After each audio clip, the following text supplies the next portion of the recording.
AP CM Chandrababu Naidu మాట్లాడుతున్నారు. ఇప్పుడు live లో చూద్దాం. జరిగింది 10,13,000 ఎకరాలకు సాగునీరు అందించే పరిస్థితి వచ్చింది. ఈస్టర్న్ డెల్టా 2,81,000 ఎకరాలు, వెస్టర్న్ డెల్టా 5,30,000 ఎకరాలు, సెంట్రల్ డెల్టా 2,100,000 ఎకరాలు. 50 ఏళ్లయింది.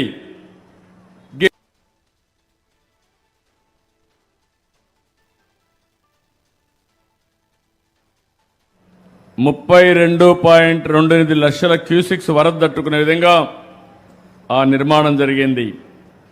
10,13,000 ఎకరాలకు సాగునీరు అందించే పరిస్థితి వచ్చింది. ఈస్టర్న్ డెల్టా 2,81,000 ఎకరాలు, వెస్టర్న్ డెల్టా 5,30,000 ఎకరాలు, సెంట్రల్ డెల్టా 2,100,000 ఎకరాలు. 50 ఏళ్లయింది. గేట్లు, మోటార్లు, ఎలక్ట్రికల్ వ్యవస్థలు దెబ్బతిన్నాయి. 2014లో నేను వస్తానని 32 కోట్ల రూపాయలు శాంక్షన్ చేసి 194 గేట్లలో 64 గేట్లు మరమ్మతులు చేసిన ఘనత ఆనాటి తెలుగుదేశం ప్రభుత్వానికే దక్కింది. మిగిలింది కంటిన్యూగా చేయాల్సిన అవసరం ఉంది. మీ అందరికీ తెలుసు. తర్వాత వచ్చిన ప్రభుత్వం గేట్లు మార్చడమే కాదు, గేట్లు కొట్టుకోబోతే కూడా గేట్లు పెట్టలేని పరిస్థితి, గ్రీస్ వేయలేని పరిస్థితి, ఇలాంటి చాలా సమస్యలు వచ్చి ఇబ్బంది పడే పరిస్థితికి వచ్చారు. ఈరోజు మళ్లీ మనం వస్తానే ఆధునీకరణ కోసం 13 కోట్ల రూపాయలతో లైడార్ సర్వే కూడా విజయవంతంగా నిర్వహించాం. ఈరోజు మీరు చూస్తే 2027కే పూర్తి చేసే విధంగా, 9 నెలల్లో పూర్తి చేసే విధంగా అన్ని గేట్ల నిర్మాణానికి ఈరోజు ముందుకు పోయామని చెప్పి కూడా నేను మీకు తెలియజేస్తున్నా. మీ అందరికీ ఒకటే హామీ ఇస్తున్నా. ఇప్పుడే నేను మాట్లాడాను. రాబోయే పుష్కరాల కంటే ముందు గోదావరి బ్యారేజీకి గేట్లు పెట్టే బాధ్యత ఈ ప్రభుత్వానిదని మరొకసారి మీ అందరికీ విజ్ఞప్తి చేస్తున్నా. అదిగా నేను భావించి 72% పనులు పూర్తి చేశాం. ఇంకొక పక్కన మనం వెళ్లే నాటిగా మనమే కానుంటే 2021 పోలవరం పూర్తయ్యేది. ఈరోజు మీరు ఒక్క విషయం గుర్తుపెట్టుకోవాలి. కాటన్ కట్టిన ప్రాజెక్టుల వల్ల ఈరోజు ఈ ప్రాంతం దేశానికి అన్నం పెట్టే పరిస్థితి వచ్చింది. మీ అందరి అనుమతితో ఆ రోజు నేను పట్టిసీమ ప్రారంభించాం. ఈ నీళ్లు కృష్ణా డెల్టాకు తీసుకెళ్లాం. కృష్ణా డెల్టాలో వాడే నీళ్లు శ్రీశైలం నిల్వ చేసి రాయలసీమకిచ్చాం. ఆ ఒక్క నిర్ణయం రాయలసీమ దశ దిశ మారిపోయింది. కియా మోటార్స్ వచ్చింది. నేను అక్కడ మైక్రో ఇరిగేషన్ పెట్టాను. ఇంకో పక్క అక్కడ ఇచ్చిన నీళ్లు 1 ఎకరాకు మామూలుగా వాడే నీళ్లు 2.5-3-4 ఎకరాలకు వాడారు. ఈరోజు హార్టికల్చర్ పెట్టారు. హార్టికల్చర్ పెడితే రాష్ట్రానికి అత్యధిక తలసరి ఆదాయం జిల్లా లింగాల జిల్లాగా తయారయ్యే మండలం, లింగాల మండలం తయారయ్యే పరిస్థితి వచ్చింది. అంటే మీరందరూ గుర్తుపెట్టుకోవాలి, ఏ నాయకుడైనా మంచి పనులు చేస్తే ప్రజల దశ దిశ మారుతుంది, మీ జీవన ప్రమాణాలు పెరుగుతాయి. నేను ఒక్కసారి మీరు గుర్తుపెట్టుకోండి, ఒకప్పుడు ఈ ప్రాంతంలో వరి పంట వేస్తే గిట్టుబాటు లేదని పంట హాలిడేగా కూడా మీరు డిక్లేర్ చేసిన రోజులు గుర్తుపెట్టుకోవాలి. ఆ తర్వాత నేను అప్పుడు తిరిగాను. ఈ రోజు నేను అడుగుతున్నా, ఇక్కడే నేను మీకు ధర రాలేదంటే ఇక్కడే బస చేసి తణుకులో 16 కిలోమీటర్లు పాదయాత్ర చేసి మీకు సంఘీభావాన్ని తెలియజేశా. ఈ రోజు నేను రైతాంగాన్ని అడుగుతున్నా, 24 గంటల నుంచి 48 గంటల్లో రైతు ధాన్యం ఇచ్చిన వెంటనే మీ అకౌంట్లో డబ్బులు వేసే బాధ్యత ఈ ప్రభుత్వం తీసుకున్నాం. నేను మా మిత్రుడు పవన్ కళ్యాణ్ గారు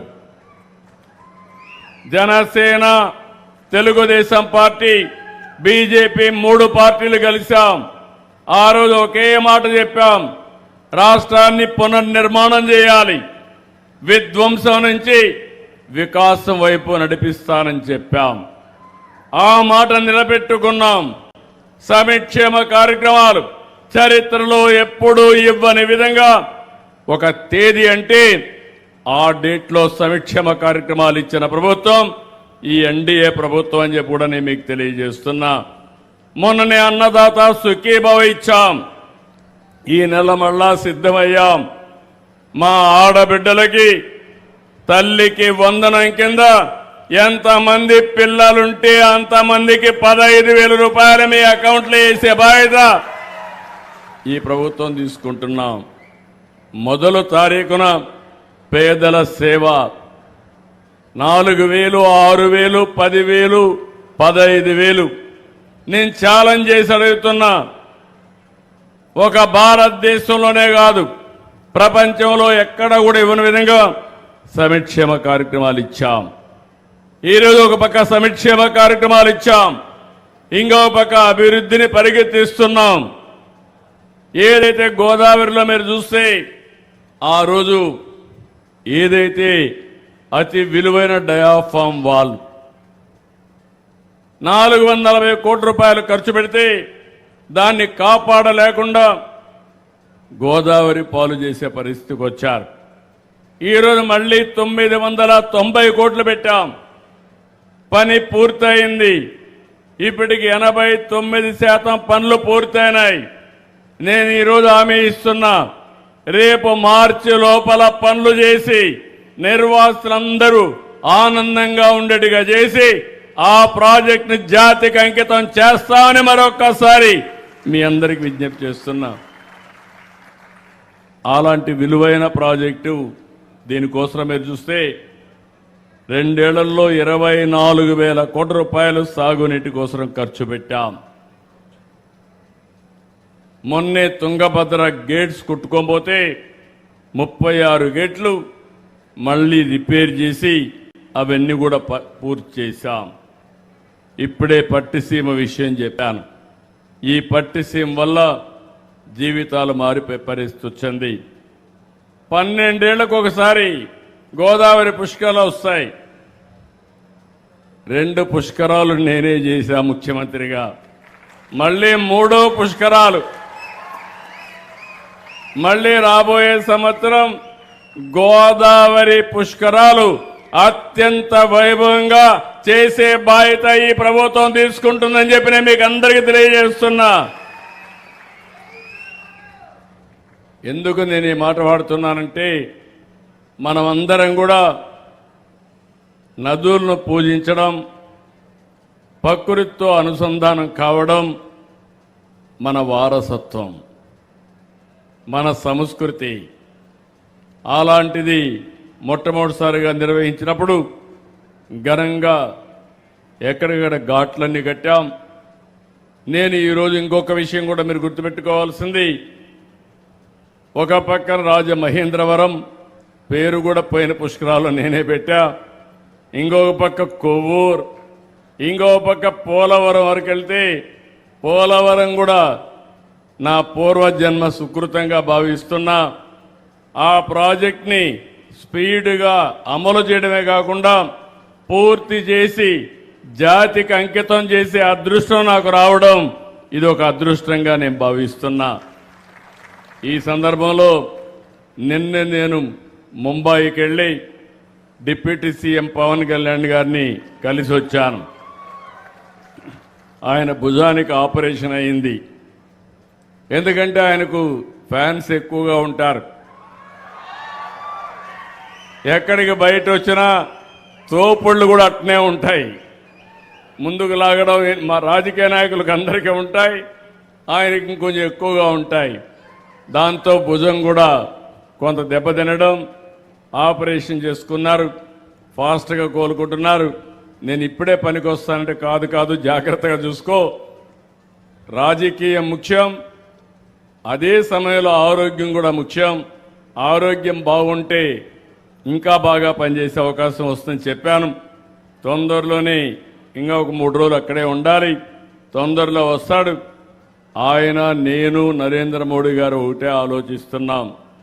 నరేంద్ర మోడీ గారు ప్రధానమంత్రిగా 2047కు భారతదేశాన్ని వికసిత్ భారత్గా తయారు చేయాలనేది లక్ష్యం.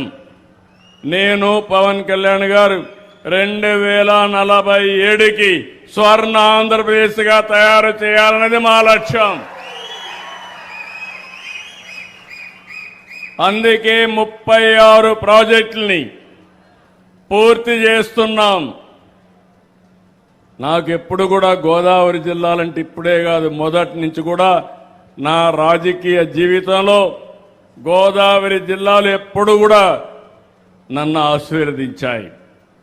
ఎంత నమ్మకం అంటే, ఒకప్పుడు తూర్పు గోదావరి జిల్లా సమైక్య జిల్లా. హరికేన్ తుఫాన్ వచ్చింది. 10 రోజులు ఇక్కడే ఉన్నా. మళ్లీ పునరావాసం కల్పించి మిమ్మల్ని అందరినీ బాగా చేసిన తర్వాతనే తిరిగి హైదరాబాద్ సెక్రటరియట్కి వెళ్ళాను. ఇక్కడే రాజమండ్రి ఆర్డీఓ ఆఫీసే నా సెక్రటరియట్ ఆ రోజు. అది చేసి 21 అసెంబ్లీ సీట్లు వస్తే 99లో 20 అసెంబ్లీ సీట్లు గెలిపించిన ఏకైక జిల్లా గోదావరి జిల్లా. అంటే మంచి చేస్తే మీరు ఎప్పుడు మాతోనే ఉంటారు. ఎమ్మెల్యే మంచి చేస్తే ఎక్కువ ఓట్లేస్తారు. అదే మరి పార్టీ మంచి చేస్తే ఆ పార్టీని ఆశీర్వదిస్తారు. నా ఆలోచన ఒకటి మీరు గుర్తుపెట్టుకోవాలి. విభజన జరిగింది. కొంత నేనే హైదరాబాద్ని, సైబరాబాద్ని అభివృద్ధి చేశాను. ఈరోజు దేశంలో హైయెస్ట్ తలసరి ఆదాయం ఎక్కడంటే తెలంగాణ రాష్ట్రం. దానికి కారణం ఏంటంటే సైబరాబాద్ నగరం. అది నాలెడ్జ్ ఎకానమీకి కేంద్రంగా తయారైంది. అదే సమయంలో విభజన జరిగిన తర్వాత నేను ఎప్పుడు ఆలోచించేవాడిని, నేను చేసిన ఒక నగరం తెలంగాణకి వెళ్ళింది, మంచిది, అక్కడుండే వాళ్ళు బాగుపడ్డారు, ఇక్కడుండే వాళ్ళని కూడా బాగు చేయాలి, వారితో సమానంగా పైకి తేవాలన్నది నా జీవిత ఆశయమని మరొక్కసారి మీ అందరికీ విజ్ఞప్తి చేస్తున్నా. అందుకే ఎప్పుడు ఆలోచించినా 24 గంటలు అదే ఆలోచిస్తూ ఉంటాను. అందుకే మీరు ఒకసారి చూస్తే గోదావరి జిల్లాలో వరి పంటకు కూడా రాను రాను డిమాండ్ తగ్గిపోయే పరిస్థితి వచ్చింది. దానికి కారణం ఆహారపు అలవాట్లు మారిపోతున్నాయి. కార్బోహైడ్రేట్స్ తినడం లేదు. ప్రతి ఒక్కరూ ఈరోజు ప్రోటీన్ తినే పరిస్థితికి వచ్చారు. ఇక్కడ పండే వరికి, ధాన్యానికి ధర తగ్గే పరిస్థితి వస్తూ ఉంది. మనం పండించిన చేపలకు ధర పెరిగే పరిస్థితి వచ్చింది. కానీ ఈ మధ్య కాలంలో యుద్ధ ప్రభావం వల్ల కొంతవరకు ఇబ్బందులు కూడా వచ్చాయి. నేను ₹1.50కి ప్రతి రైతుకు, అక్వార్ రైతుకు కరెంట్ ఇచ్చానంటే అది వాళ్ళ పైన ఉండే ప్రేమని మరొక్కసారి మీ అందరికీ తెలియజేస్తున్నా. ఈరోజు మెట్ట ప్రాంతాలు ఉన్నాయి. ఈరోజు మెట్ట ప్రాంతాల్లో మనమే పామాయిల్ వేసాం. ఎన్టీ రామారావు గారు ఉన్నప్పుడు మొట్టమొదటిసారిగా వేసి దాన్ని ముందుకు తీసుకుపోతున్నాం. ఒకప్పుడు డెల్టా ఎక్కువ ఆదాయం వస్తే ఇప్పుడు మెట్ట ప్రాంతం ఎక్కువ ఆదాయం వచ్చే పరిస్థితికి వచ్చింది. మధ్యలో మళ్ళీ ఇంటర్ కల్టివేషన్ కోకో వేసాం. ఈరోజు నేను గర్వపడుతున్నా, ప్రపంచానికి కోకో ఉత్పత్తి చేసే రాష్ట్రంగా ఆంధ్రప్రదేశ్ రాష్ట్రం తయారవుతా ఉంది. దీనివల్ల ఇక్కడనే కొవ్వూరులో తొందరలోనే చాక్లెట్స్ అన్ని తయారు చేయడానికి కోకో క్లస్టర్ ఒక సిటీ కూడా ఏర్పాటు చేస్తున్నామని చెప్పి మీ అందరికీ విజ్ఞప్తి చేస్తున్నాను. ఇలాంటివన్నీ ఉంటే ఇప్పుడు ఈ యొక్క గోదావరి పుష్కరాలకి ఇక్కడే మా మంత్రి నారాయణ గారు కూడా ఉన్నారు. దగ్గర 1200 కోట్లు ఒక మున్సిపాలిటీలో ఖర్చు పెడతారు. రోడ్లు వేస్తాం, మళ్ళీ ఈ ప్రాంతాన్ని ఒక మంచి నగరంగా తీర్చిదిద్దడమే కాకుండా ఈ ప్రాంతంలో టూరిజాన్ని అభివృద్ధి చేయడానికి ఎన్ని అవకాశాలు ఉన్నాయో అన్ని అవకాశాలు ఉపయోగించి ప్రమోట్ చేస్తామని చెప్పి కూడా నేను మీకు తెలియజేస్తున్నా. అయితే నేను ఒక్క విషయం మీరు గుర్తుపెట్టుకోవాలి. మంచి చేస్తే నేను కూడా స్వాగతిస్తాం. ఒకవేళ మేమేమైనా పొరపాటు చేసి విమర్శిస్తే సరిదిద్దుకోవడానికి సిద్ధంగా ఉన్నాం. కానీ ఈరోజు రాష్ట్రంలో జరిగేది మీరు చూస్తే ఎక్కడా సమస్యలు లేవు. వీళ్ళకి ఏమీ చెప్పలేరు, విమర్శించలేరు. దీనికోసం కులాల మధ్య మతాల మధ్య చిచ్చు పెట్టే పరిస్థితికి వస్తున్నారు.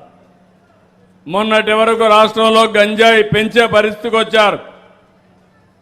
ఏజెన్సీ ఏరియాలో గంజాయి పంటను పండించే పరిస్థితికి వచ్చారు. ఈ ప్రభుత్వం చాలా స్పష్టంగా ఉన్నాం. ఎవడైనా గంజాయి తాగి బయట వస్తే అదే చివరి రోజుగా గంజాయి బ్యాచ్ను అణిచేయడానికి ఈ ప్రభుత్వం సిద్ధంగా ఉన్నామని మరొకసారి మీ అందరికీ విజ్ఞప్తి చేస్తున్నా. ఈగల్ టీమును పెట్టాం. ఇంకో పక్క బ్లేడ్ బ్యాచ్లు కూడా రౌడీజం చేసే పరిస్థితికి వచ్చారు. నేను ఒకే మాట చెప్పాను, మా ఆడబిడ్డలకు రక్షణగా నేను ఉంటాను. ఎవరైనా మా ఆడబిడ్డల జోలుకొస్తే అదే చివరి రోజు గుర్తుపెట్టుకోమని హెచ్చరించాం. అమలు చేసి నిరూపిస్తాం. కానీ నాకు వచ్చిన సమస్య రౌడీలతో సమస్య లేదు, బ్లేడు బ్యాచ్తో సమస్య లేదు, గంజాయి బ్యాచ్తో సమస్య లేదు. కానీ కొత్త బ్యాచ్ ఒకటి వచ్చింది. ఎవరయ్యా? గొడ్డలి పార్టీ. ఈరోజు మీరు చూడండి, ఎవరైనా సరే ఎంత ధైర్యంగా ఉన్నా మన ఇంట్లో ఆడవాళ్ళ గురించి క్యారెక్టర్ అసాసినేషన్ చేస్తే కుంగిపోతాం. ఇటీవల పవన్ కళ్యాణ్ గారు ఆయన కుటుంబ సభ్యులపైన అసభ్యంగా పెట్టే పరిస్థితికి వచ్చారు.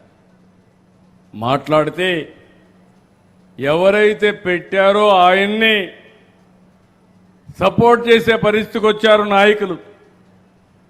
అంటే ఎక్కడికి మీ ఇంట్లో కుటుంబం లేదా?